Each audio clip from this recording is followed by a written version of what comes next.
The storm had followed them up the mountain, rain hammering on the windshield, lightning tearing across the sky. The old couple didn't speak. They hadn't spoken much since their children stopped visiting, stopped calling, stopped caring. All they had left was an address scribbled on an old paper deed, Cabin 12, Redwood Valley. When they arrived, the place looked dead. Shattered windows, vines crawling through the floorboards, dust thick as grief. But as the old man opened the door, something flickered in his wife's eyes. Not fear, not sadness, but a spark of memory. "This was where we first met," she whispered. They didn't plan to stay long. But then strange things began to happen. The garden that had been dry for decades suddenly bloomed. A spring of water ran beneath the house, and every morning, 2 deer appeared at the door as if guarding them. It was as if the mountain itself refused to let them go. What started as a place of sorrow slowly became something sacred, a paradise born from abandonment, a miracle hidden in the mist.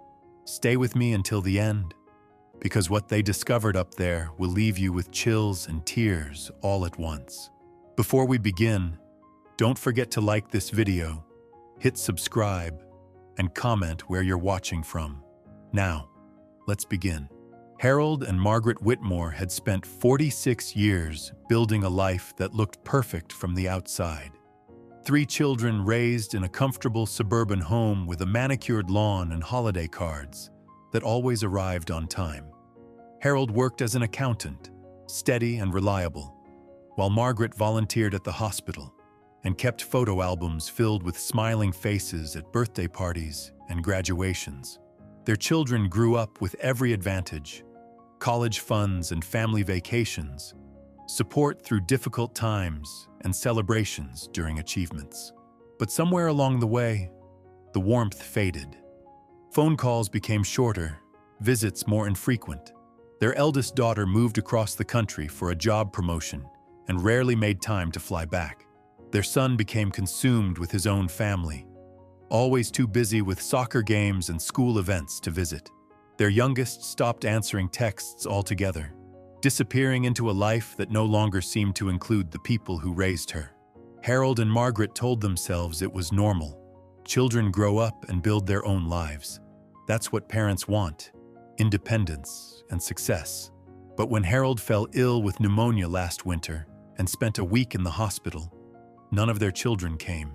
Excuses arrived through text messages: work deadlines, sick kids, car troubles. Margaret sat beside his hospital bed every night, holding his hand in the fluorescent silence, wondering when they had become so easy to abandon. After Harold recovered, something shifted between them. A quiet resignation settled into their daily routines. They stopped expecting birthday calls. They stopped leaving voicemails that went unreturned. They stopped pretending that everything was fine. The house felt too large, too empty, filled with memories that had nowhere to go. Then one afternoon, while sorting through boxes in the attic, Margaret found an old wooden chest she hadn't opened in decades. Inside were photographs from their youth, back when they had nothing but each other and a dream of building something meaningful together. There were letters tied with faded ribbon, ticket stubs from concerts and train rides, and at the very bottom, a property deed for a cabin in Redwood Valley. Margaret's hands trembled as she held the paper. She remembered that cabin. It belonged to Harold's grandfather, a quiet place tucked away in the mountains where they had spent one perfect summer when they were young and in love. She remembered mornings filled with birdsong, evenings by the fire, the way Harold had looked at her under the stars and promised they would always take care of each other. When she showed Harold the deed that evening, his eyes clouded with recognition. He hadn't thought about that cabin in years. His grandfather had passed away long ago, and the property had been forgotten, lost in the shuffle of life's obligations and responsibilities. But holding that piece of paper now felt like finding a message from another lifetime. "Maybe we should go see it," Margaret suggested quietly. "Just to look, just to remember." Harold studied her face, seeing something there he hadn't seen in months. A flicker of hope, perhaps, or curiosity. Or maybe just a desire to feel something other than the hollow ache of being forgotten by the people they loved most. They packed light. 2 suitcases, some basic supplies. No clear plan beyond driving up the mountain to see what remained of a place that once meant everything. They told no one they were leaving. There was no one to tell. The drive took most of the day, winding roads climbing higher and higher until the air grew thin and cool. The landscape transformed around them. Suburban sprawl gave way to dense forest, towering pines and thick underbrush that seemed to swallow the world whole. The GPS lost signal miles back, and they navigated by memory and guesswork, following old landmarks that Harold barely recognized. When the storm rolled in, it came fast and furious. Dark clouds swallowed the sky, and rain began to fall in sheets that turned the dirt road into a river of mud. Thunder cracked overhead, and lightning illuminated the forest in brief, blinding flashes. Margaret gripped the door handle, her knuckles white, while Harold leaned forward, squinting through the windshield as the wipers struggled to keep pace. Then, through the rain and mist, they saw it. A wooden structure barely visible through the trees, sagging and weathered, more ruin than refuge. Harold pulled the car as close as he could, and they sat for a moment in stunned silence, staring at what remained of the cabin they remembered. "This can't be it," Margaret whispered. But it was. The porch had collapsed on one side, the roof sagged in the middle, and vines had claimed the walls. Winding through broken windows and curling around doorframes, the forest had tried to reclaim the structure, and it had nearly succeeded. Harold turned off the engine. The rain pounded against the roof, a relentless drumbeat that matched the sinking feeling in his chest. They had come all this way for nothing. There was no refuge here, no escape, just another reminder of things lost and time wasted. But Margaret opened her door. Harold reached for her arm. "Margaret, wait. It's not safe." She looked at him with an expression he couldn't quite read. "I need to see inside." He wanted to argue, to convince her to turn around and drive back down the mountain before the storm made the roads impassable. But something in her voice stopped him, a determination he hadn't heard in years. So he grabbed a flashlight from the glove box and followed her into the rain. The porch groaned under their weight, wood soft with rot and decades of neglect. Margaret pushed open the front door, which hung crooked on its hinges, and stepped inside. Harold followed, sweeping the flashlight across the interior. Dust covered every surface, thick and undisturbed. Furniture sat where it had been left. A table with one broken leg, chairs tipped over, a stone fireplace blackened with old soot. The floorboards were warped and split in places, and the smell of mildew hung heavy in the air. It looked like a place where time had stopped, where life had simply walked away and never looked back. Margaret moved through the main room slowly, her fingers trailing along the dusty surfaces. She stopped in front of the fireplace, staring at the stones as if reading a story written there. "We sat right here," she said softly, "that first night. You tried to start a fire and almost burned the place down." Harold remembered. He had been so nervous, so eager to impress her. They had laughed until their sides hurt, and later, when the fire finally caught, they had sat together in its warmth and talked about the future they wanted to build. Margaret turned to face him, tears streaming down her face, mixing with the rain that still dripped from her hair. "This place is falling apart," she said, "just like us." Harold set the flashlight on the table and crossed the room to her. He took her hands in his, feeling how cold they were, how fragile. "We're not falling apart," he said quietly. "We're still here. But for how long, Harold? How long before we just fade away? Forgotten like this cabin?" He didn't have an answer. The silence stretched between them, filled only by the sound of rain drumming on the broken roof and wind whistling through the gaps in the walls. Then, through the storm, they heard it. A soft rustling outside, followed by a gentle thud against the door. Harold grabbed the flashlight and moved toward the entrance, Margaret close behind him. He opened the door slowly, expecting to find a branch blown loose by the wind. Instead, 2 deer stood on the porch, A buck and a doe, their coats slick with rain, their dark eyes calm and unafraid. They stared at Harold and Margaret for a long moment, then turned and walked away into the forest, disappearing into the mist. Margaret's breath caught. "Did you see that?" Harold nodded, unable to speak. There was something about the way those animals had looked at them, something almost knowing, as if they had been waiting. They stood in the doorway, watching the storm rage around them, and for the first time since arriving, Harold felt something shift. Not hope exactly, but possibility. A sense that maybe, just maybe, this forgotten place still had something to offer. "Let's stay tonight," Margaret said suddenly. "Just one night, to see what the morning brings." Harold looked at her, saw the determination in her eyes, and found himself nodding. They had nowhere else to be, no one waiting for them, no obligations pulling them back down the mountain. For once in their lives, they were free to choose where they belonged. They worked together to clear a space in the main room, sweeping away debris and setting up sleeping bags they had packed in the car. The storm continued outside, but inside, they created a small pocket of order in the chaos.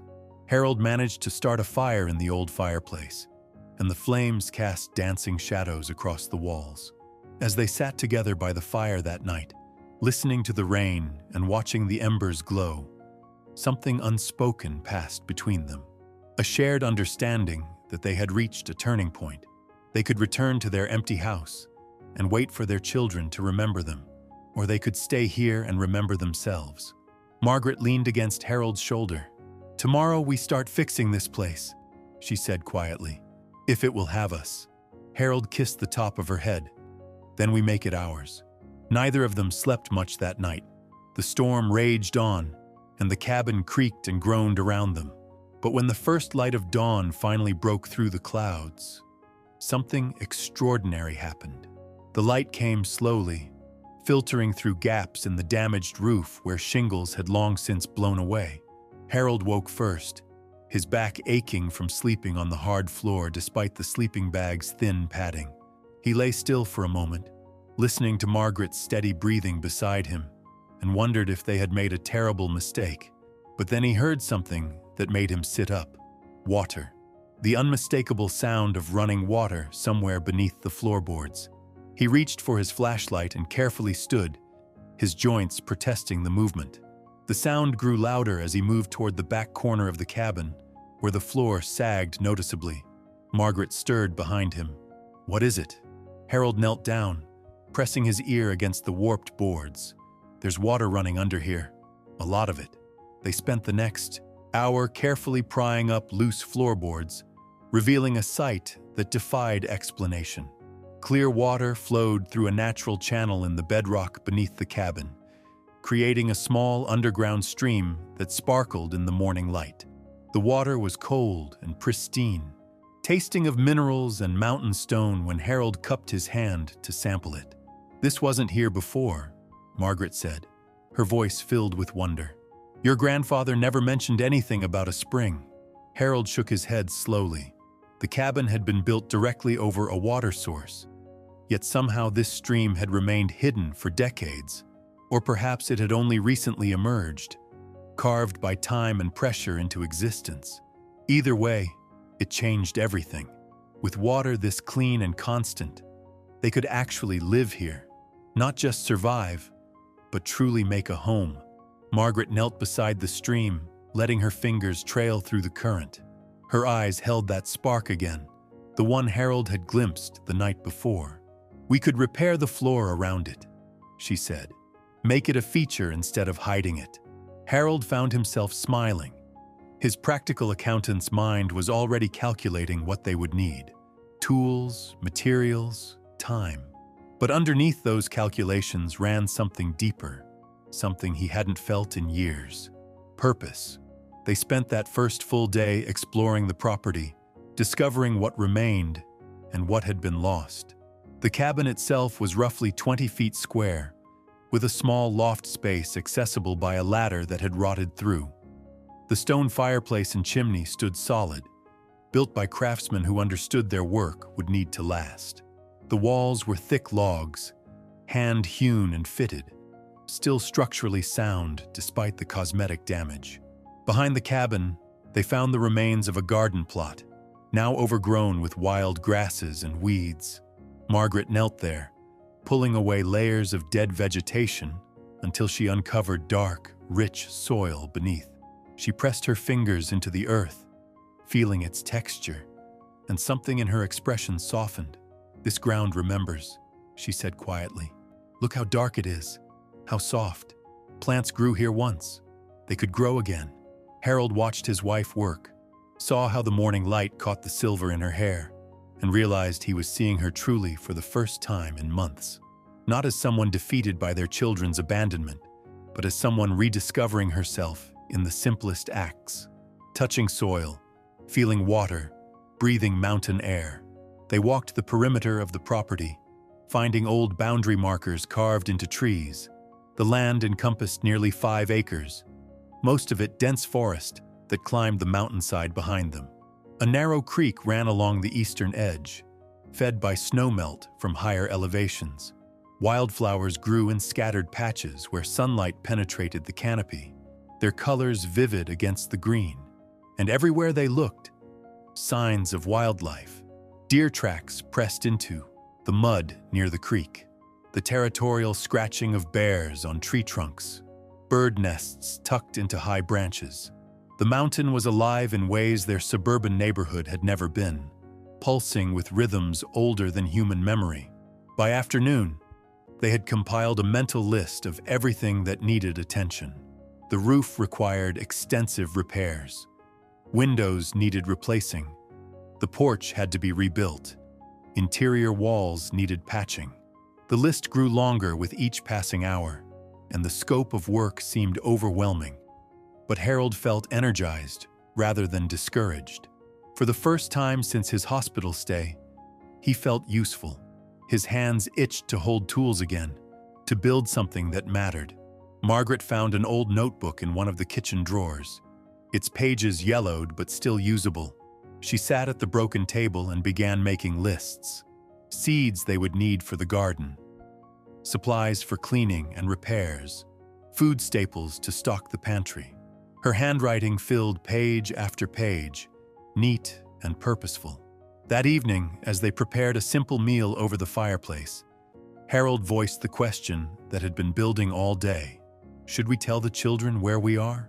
Margaret paused, a can of soup halfway to the pot. Do you think they would care? The question hung between them, sharp and honest. Harold wanted to say yes, wanted to believe their children would worry, would come looking, would feel some measure of concern for their parents' well-being. But he couldn't quite convince himself. Let's wait, Margaret said finally. Let's see if anyone notices we're gone first. They ate in silence, watching the fire dance. Outside, darkness settled over the mountain, deep and complete in ways that city darkness never was. No streetlights, no passing cars, no ambient glow from neighboring houses. Just stars appearing one by one in the vast sky above. So many that Harold lost count. After dinner, they heard movement outside. Harold grabbed his flashlight and opened the door cautiously, half expecting to find a bear or mountain lion. Instead, the same 2 deer from the previous night stood at the edge of the clearing. The buck's antlers caught the flashlight beam, reflecting it back in points of brilliance. "They're back," Margaret whispered, moving to stand beside Harold. The deer showed no fear. They simply stood there, watching, as if keeping vigil. Then, as silently as they had appeared, they melted back into the forest. Margaret gripped Harold's arm. "This place wants us here. I know that sounds crazy, but I feel it." Harold didn't argue. He felt it too. Something about this mountain, this forgotten cabin, this unexpected spring of water. It all seemed too perfectly timed to be mere coincidence. That night, they slept more soundly than they had in months. No anxiety about unanswered phone calls. No wondering if today would be the day their children finally reached out. Just the simple exhaustion of physical work and the deep quiet of the mountain night. Morning brought their first real challenge. Harold woke to find Margaret already up, standing in the doorway with a troubled expression. He joined her, following her gaze to the sky. Dark clouds massed on the horizon, moving toward them with visible speed. "Another storm's coming," she said. "A big one by the looks of it." They spent the morning securing what they could. Harold climbed carefully onto the damaged roof and spread a tarp over the worst gaps, weighing it down with rocks. Margaret moved their supplies away from the walls where leaks were most likely. They brought in extra firewood and filled every container they had with water from the spring. The storm hit just after noon, and it was unlike anything Harold had experienced. Wind screamed through the trees with such force that branches broke and fell like rain. Thunder shook the cabin's foundation. Lightning struck so close they could smell ozone in the air. Rain came in horizontal sheets that found every crack and seam in the old structure. Harold and Margaret huddled by the fireplace, listening to the mountain's fury. Water began to drip through the tarp he had secured, forming puddles on the floor.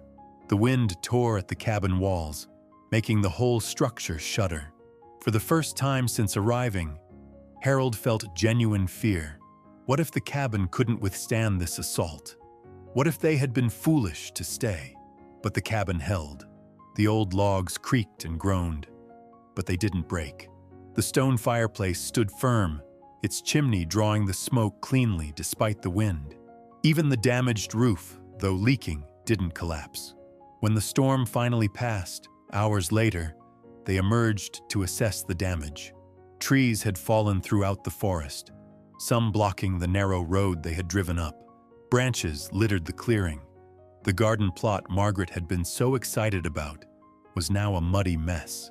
Yet something miraculous had happened. Where the garden had been churned by rain and wind, small green shoots were already emerging. Not weeds, but organized rows of growth that suggested seeds long dormant had finally found the conditions they needed to wake. Margaret knelt in the mud, gently touching the tender shoots. "These are vegetables," she said, her voice filled with awe. "Tomatoes, I think.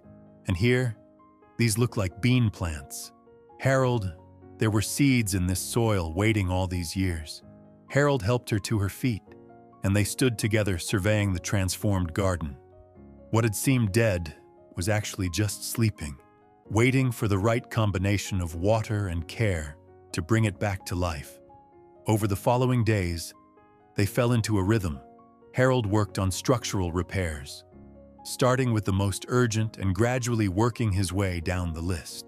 He reinforced the porch supports, patched the roof as best he could with materials salvaged from fallen trees, and replaced broken window panes with plastic sheeting until he could get proper glass. Margaret focused on making the interior livable. She scrubbed years of grime from every surface, organized their meager supplies into some semblance of order, and began planning meals around what little food they had brought. She tended the miraculous garden daily, watching new growth emerge with each sunrise. They worked from dawn until dusk, falling into bed exhausted each night. Their hands developed calluses, their backs ached. Their muscles protested movements they hadn't made in years. But neither complained. The physical labor felt purifying somehow, as if they were sweating out the disappointment and hurt of the past months. A week passed, then two. Still no word from their children. Harold checked his phone occasionally when they drove down to the small town at the mountain's base for supplies. But the messages were all spam and automated notifications. Nothing personal, nothing that mattered. At first, this silence stung, but gradually, it began to feel like freedom. They didn't have to perform for anyone, didn't have to pretend everything was fine, didn't have to make excuses for why they weren't a priority in their children's lives. They could simply be two people rebuilding something that had been broken. The garden continued to astonish them. Within 3 weeks, they had tomatoes ripening on the vine, beans climbing makeshift trellises Harold constructed from fallen branches, and lettuce forming tight heads in neat rows. Margaret harvested herbs she didn't remember planting, their fragrance filling the cabin when she hung them to dry. "We should have been farmers," she joked one evening, serving a salad made entirely from their garden. Harold smiled, chewing slowly. This tastes better than anything we bought at the grocery store. It was true. The vegetables had a vitality, a richness of flavor that seemed impossible. Margaret theorized it was the mineral content in the soil, fed by that underground spring. Harold didn't care about the why. He just knew that eating food they had grown themselves, in ground they had tended, felt profoundly right. The deer became regular visitors, appearing each morning and evening like clockwork. They grew comfortable enough to eat from Margaret's hand, taking apple cores and vegetable scraps with surprising gentleness. Other animals revealed themselves too. A fox that watched from the tree line, rabbits that hopped through the clearing at dusk, even a black bear that ambled past one afternoon, pausing to sniff the air before continuing its journey up the mountain. Harold and Margaret learned to read the mountain's moods. They could predict storms by the way the wind shifted. They knew when deer would visit by the quality of the light. They understood that certain bird calls meant rain was coming, while others signaled clear weather ahead. Their days took on a quality that neither could quite name.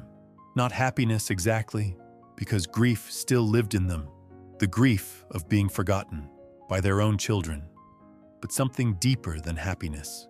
Contentment, perhaps, or peace. The simple satisfaction of work done well, of needs met, of life lived in harmony with the rhythms around them. One morning, Margaret woke to find the first frost of autumn coating the clearing in silver. She stood in the doorway, wrapped in a blanket, watching her breath cloud in the cold air, and realized she couldn't remember the last time she had thought about her phone, about emails, about any of the digital noise that had once filled her days. She turned to find Harold awake, watching her from their makeshift bed by the fireplace. "I think I'm happy here," she said, surprised by her own words. "Despite everything, I think I'm actually happy." Harold rose and joined her in the doorway, slipping his arm around her waist. "So am I." They stood together as the sun climbed higher, burning away the frost and revealing the vibrant colors of the garden beneath. The cabin that had seemed like a ruin now felt like a sanctuary. The mountain that had appeared forbidding now cradled them with gentle insistence. What they didn't know yet was that word of their transformation was beginning to spread in the small town below. The couple who had disappeared into the mountains, the elderly pair living in that old ruin, the garden that shouldn't exist, the spring that appeared from nowhere. People were starting to talk, and soon someone would come looking. But for now, in this perfect morning light, Harold and Margaret simply held each other and watched their paradise bloom. The stranger appeared on a Tuesday morning when fog still clung to the valley floor like cotton batting. Harold was splitting firewood behind the cabin when he heard the sound of an engine laboring up the mountain road. He set down his axe and watched as a battered pickup truck emerged from the mist. Its paint faded to a color that might once have been blue. The driver was a man in his 60s, weathered skin and calloused hands that spoke of a lifetime working outdoors. He climbed out slowly, favoring his left leg, and removed a baseball cap before approaching. "Name's Thomas Webb," the man said, extending his hand. "I run the hardware store down in Pine Ridge. Heard you folks might need some supplies." Harold shook his hand, surprised by the visit. "We've been managing with what we can find." Thomas nodded toward the cabin. "That's what I heard. Also heard you've got the old Whitmore place looking better than it has in 40 years. Word travels fast," Harold observed. "In a 300-people town of everything travels fast." Thomas pulled a folded paper from his shirt pocket. "Made you a list of things you might need. Fair prices, no pressure. Just thought I'd offer." Margaret appeared in the doorway, wiping her hands on her apron. She studied Thomas with the careful assessment of someone who had learned not to trust easily. Thomas tipped his cap. "Ma'am, I know you don't know me from Adam, but my grandfather knew the original owner of this cabin. Said he was a good man who understood what this mountain could give to people who respected it." Something in Margaret's expression softened. "Would you like some coffee? That would be mighty kind." They sat at the table Harold had repaired, drinking coffee from mismatched mugs while Thomas told them about the town below. How the lumber mill had closed 15 years ago, taking most of the jobs with it. How young people left for cities and never came back. How houses stood empty and the school might close next year if enrollment didn't improve. But he also told them about the people who stayed.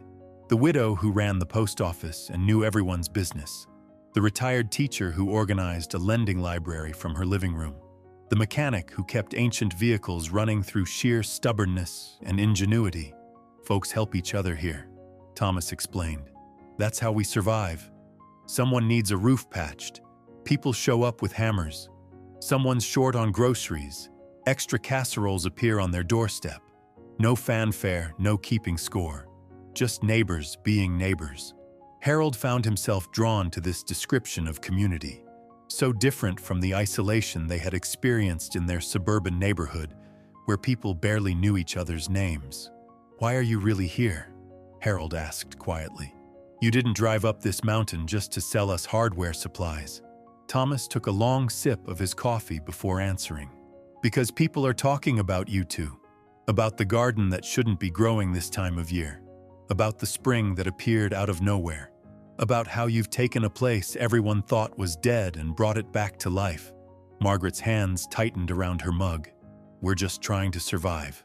"Maybe so," Thomas replied. "But survival looks different when you're doing it right. And people notice. Some of them are starting to wonder if maybe they gave up too easy on their own places, their own dreams." He stood to leave, placing money on the table for the coffee despite their protests. "Think about what I said.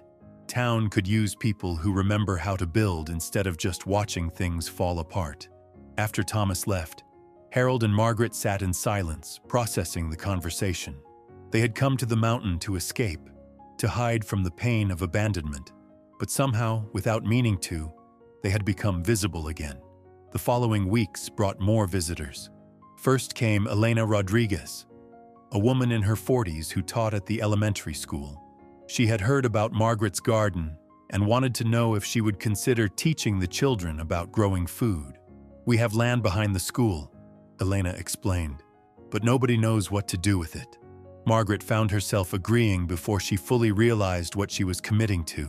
The idea of working with children again, of passing on knowledge that might otherwise be lost, stirred something in her she thought had died when her own grandchildren became strangers. Then came Robert Chen, who owned the town's only restaurant. He had heard about the vegetables Margaret was growing and wondered if she might be interested in selling to him.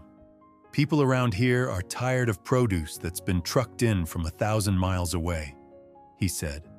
"They want food that tastes like something." Harold built raised beds in the clearing, extending the garden's footprint.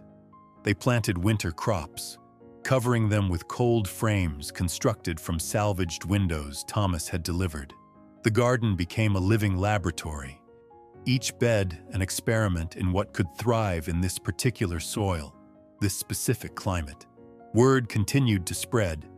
The couple on the mountain who had transformed a ruin into paradise, who had found water where there should be none, who grew vegetables that tasted like they remembered from childhood. People started making the drive up to see for themselves. They came with questions about soil composition, about seed saving, about building with salvaged materials.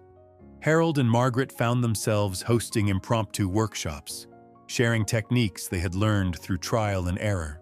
But not everyone who came was friendly. One afternoon, a silver SUV pulled up, and a man in an expensive suit emerged. He introduced himself as Marcus Vance, a real estate developer from the city. He had heard about their property and wanted to make them an offer. "This whole area has potential," Marcus said, gesturing broadly at the surrounding forest. "People are looking for mountain retreats, vacation properties. I could offer you 3 times what this land is worth on paper." Harold crossed his arms. "It's not for sale." Marcus smiled the way people do when they're accustomed to getting what they want. "Everything's for sale at the right price. You're sitting on 5 acres of prime real estate. Think about what you could do with that money. Move somewhere easier, somewhere with medical facilities nearby, somewhere you wouldn't have to work so hard just to survive." Margaret appeared from the garden, dirt under her fingernails. her face flushed from exertion. "We like working hard," she said firmly. "And we like it here." Marcus shifted his attention to her. "I understand the appeal, really I do. But let's be practical. You're not getting any younger. What happens when one of you gets sick? When you can't maintain this place anymore? Wouldn't it be better to cash out now while you can?" Harold felt anger rising in his chest, hot and sharp. "You don't understand anything about this place." "I understand business," Marcus countered, "and I understand that land doesn't care about sentiment. This mountain will be here long after you're gone. Question is whether you want to profit from it, or just work yourselves to death trying to hold on to something that was never really yours to begin with." Margaret stepped forward, her voice steady and cold. "Our children said almost exactly the same thing, that we were being impractical, that we needed to think about our future, that holding on to things for sentimental reasons was foolish. You know what we discovered? That the things they called impractical were the only things that actually mattered." Marcus opened his mouth to respond, but Margaret wasn't finished. "We came here with nothing but each other and a deed to a falling down cabin. We found water where there shouldn't be water. We grew food where nothing should grow. We built something that people drive hours to see because it reminds them that transformation is possible. So no, Mr. Vance, our land is not for sale, not at any price, because some things are worth more than money, even if that's a language you don't speak." Marcus's smile faded. He handed Harold a business card. "When you change your mind, give me a call. Everyone changes their mind eventually." After he left, Margaret's hands were shaking. Harold pulled her close, feeling the tremor of anger and fear running through her. "Do you think we're being foolish?" she asked quietly. "Maybe he's right. Maybe we're just two old people playing house in the woods." Harold held her tighter. "Look around. Look at what we've built. Look at the people who've started coming here, who've started believing they can build something too. That's not foolish. That's the opposite of foolish." That night, they lay awake listening to the mountain sounds that had become so familiar. The creek's constant murmur, the wind moving through pine branches, an owl calling from somewhere in the darkness. Margaret spoke into the quiet. "I think we should write to the children." Harold turned to look at her, surprised. "Are you sure?" She nodded. "Not to ask them for anything, not to make them feel guilty, just to tell them we're okay, that we found something here we didn't know we were looking for. Maybe they need to know their parents didn't just disappear into sadness." So Harold wrote the letter by lamplight, his handwriting careful and deliberate. He told them about the cabin and the garden, about the spring and the deer, about the community that had welcomed them. He didn't mention feeling abandoned. He didn't ask why they never called. He simply shared the story of their transformation, hoping it might plant a seed of curiosity or connection. He addressed the letter to their eldest daughter, knowing she would share it with her siblings if she chose. Then he added a final line. "If you ever want to visit, you know where to find us. The door is always open." They mailed the letter the next time they went to town, and then they tried not to think about it too much. Hoping felt dangerous after so much disappointment. Meanwhile, the garden continued to thrive in ways that defied explanation. Margaret harvested vegetables well into November, long after frost should have killed everything. The spring beneath the cabin ran stronger as winter approached. Its water so cold and pure, it made their teeth ache. And the deer kept coming, morning and evening, like clockwork. Margaret had named them Grace and Gabriel, though Harold teased her about getting too attached to wild animals. But there was something about their presence that felt intentional, protective even. One morning in early December, Harold woke to find fresh snow covering the clearing. Not the heavy, wet snow that bent branches and made work difficult, but a light dusting that transformed everything into something ethereal and beautiful. Margaret stood at the window, watching the sun rise over the white landscape. Her reflection in the glass showed something Harold hadn't seen in years. Not just contentment, but joy. Pure, uncomplicated joy. "We should make Christmas here," she said suddenly. "Really make it. The way we used to before everything got so complicated. Harold joined her at the window. What did you have in mind? She turned to face him, eyes bright. Let's invite people. Thomas and Elena and Robert. Anyone from town who doesn't have somewhere to be. Let's fill this place with life and food and warmth. Let's show people what this cabin has become. So they spent the next weeks preparing. Harold cut a small pine tree from their property and dragged it inside. Margaret made decorations from natural materials, pine cones and berries and branches twisted into wreaths. They baked bread and cookies, filling the cabin with smells that spoke of comfort and celebration. Word spread through town about the Christmas gathering at the old Whitmore place. People who had been curious but hesitant found themselves drawn to the idea. A celebration not of wealth or status, but of survival and community, and the simple miracle of finding home in unexpected places. On Christmas Eve, they came. More than 20 people made the drive up the mountain, bringing food and stories and gratitude for the invitation.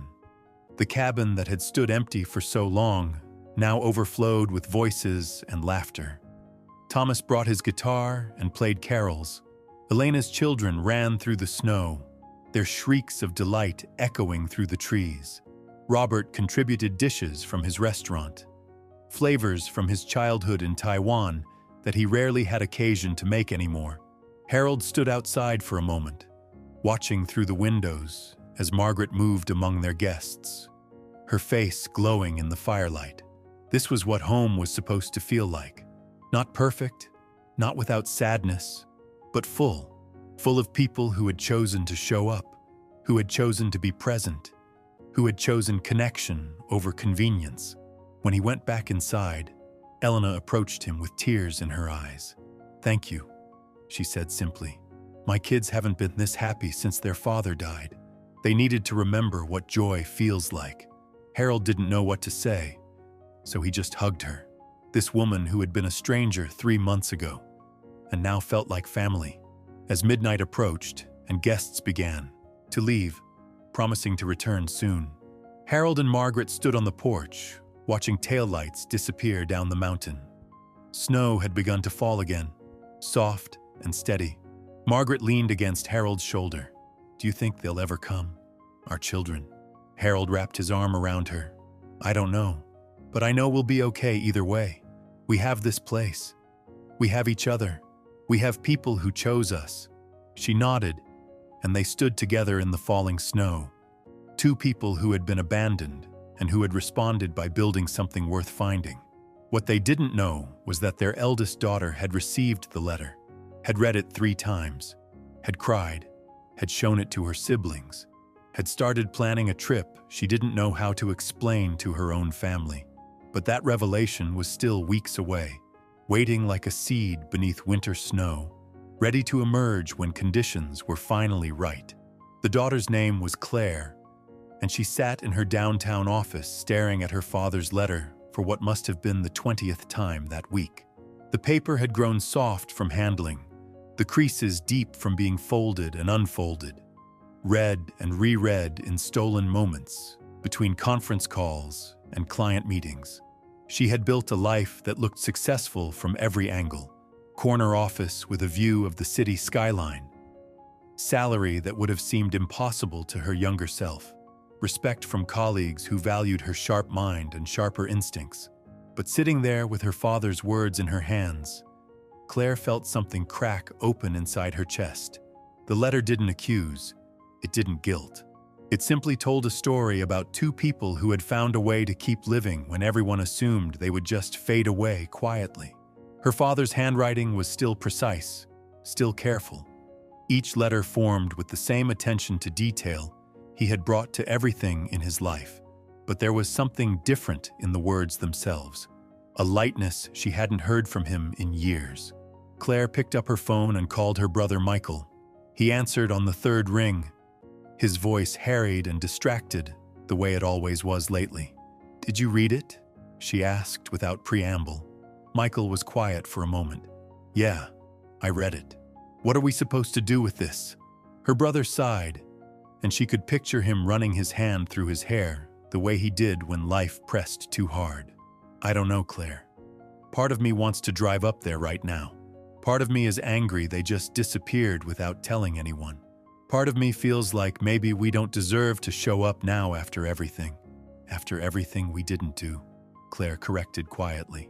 The silence stretched between them, heavy with all the phone calls they hadn't made, all the visits they had been too busy for, all the ways they had let their parents become background noise in their urgent, important lives. I'm going to go see them, Claire said, surprising herself with the certainty in her voice. After New Year's, I'm going to take a week and drive up there and see this place for myself. Do you want company? Michael asked. Maybe.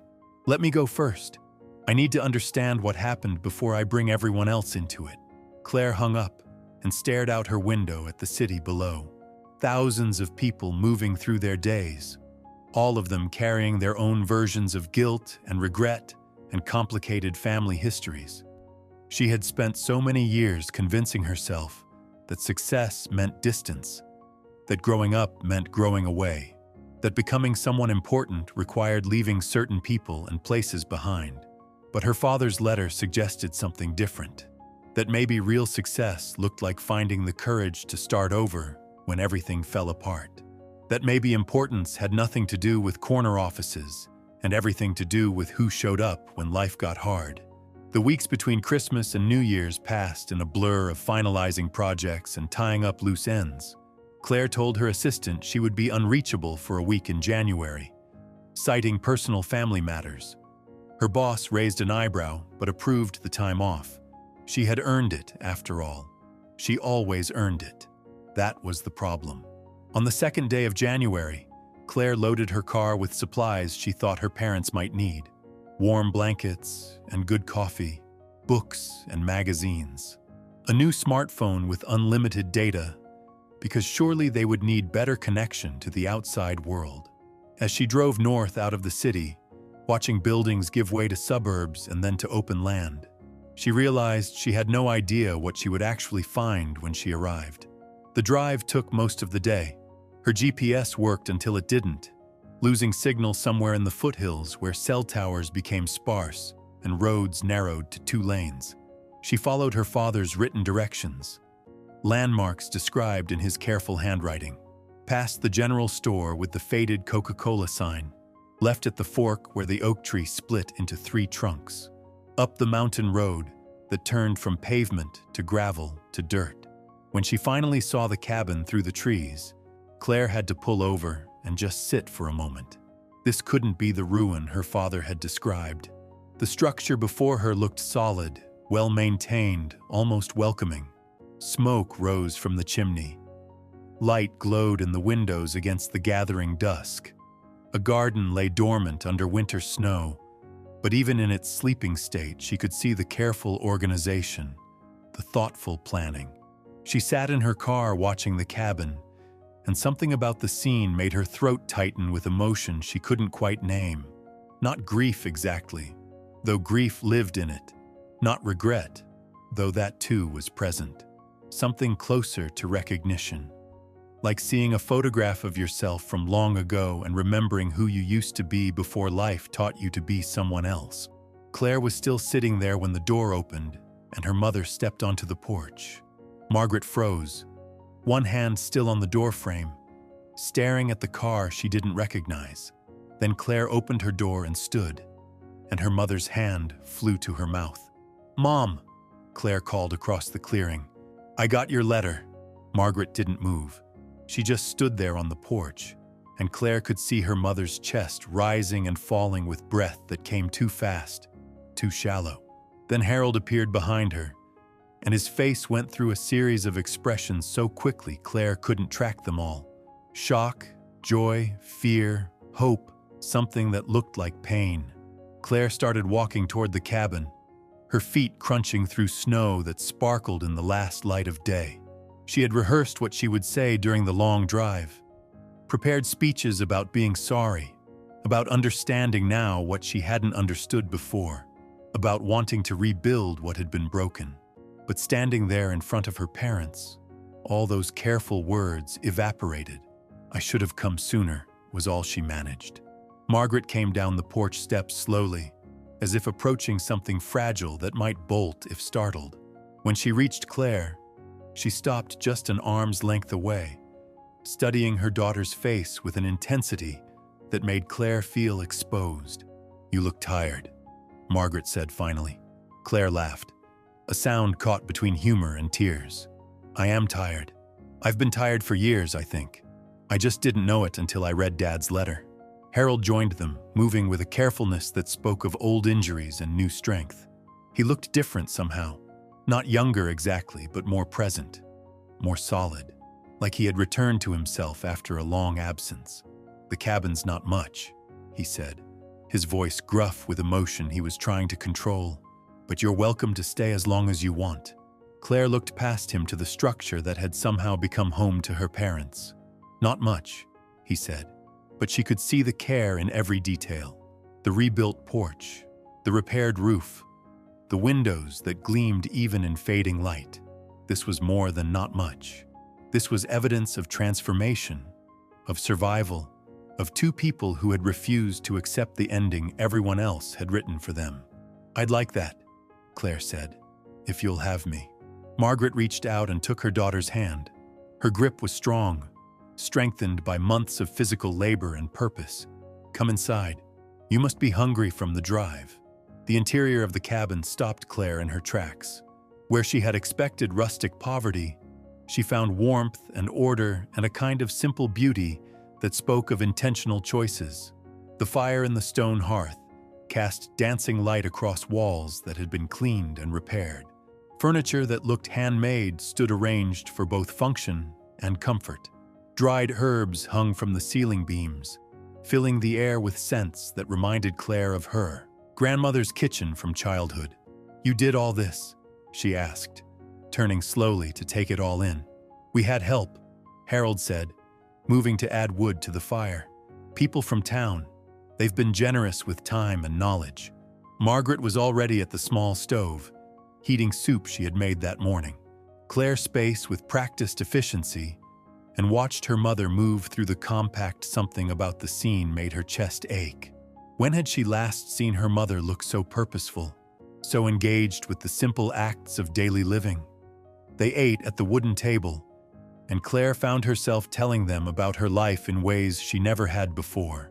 Not the polished version she presented at family gatherings, all accomplishments and forward momentum, but the truth beneath, the loneliness of success that felt increasingly hollow. The relationships she had sacrificed for career advancement, the growing sense that she had optimized her life right past anything that actually mattered.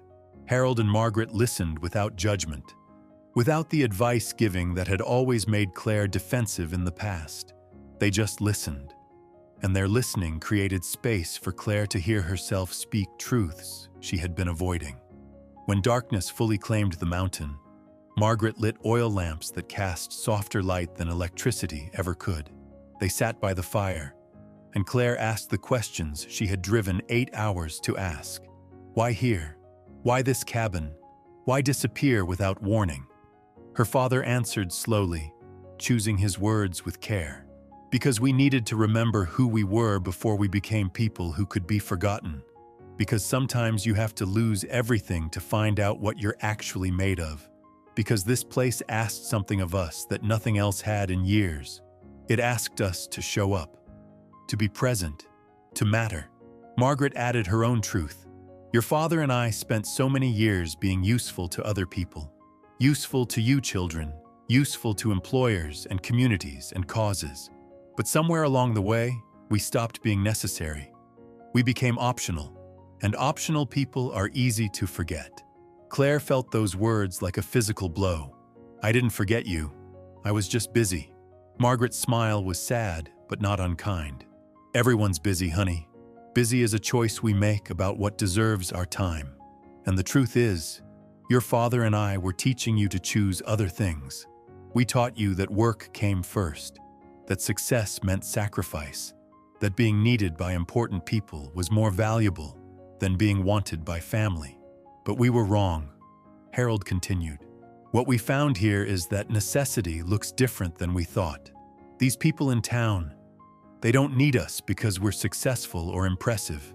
They need us because we showed up and we're willing to help, and we remember that community means choosing each other even when it's inconvenient.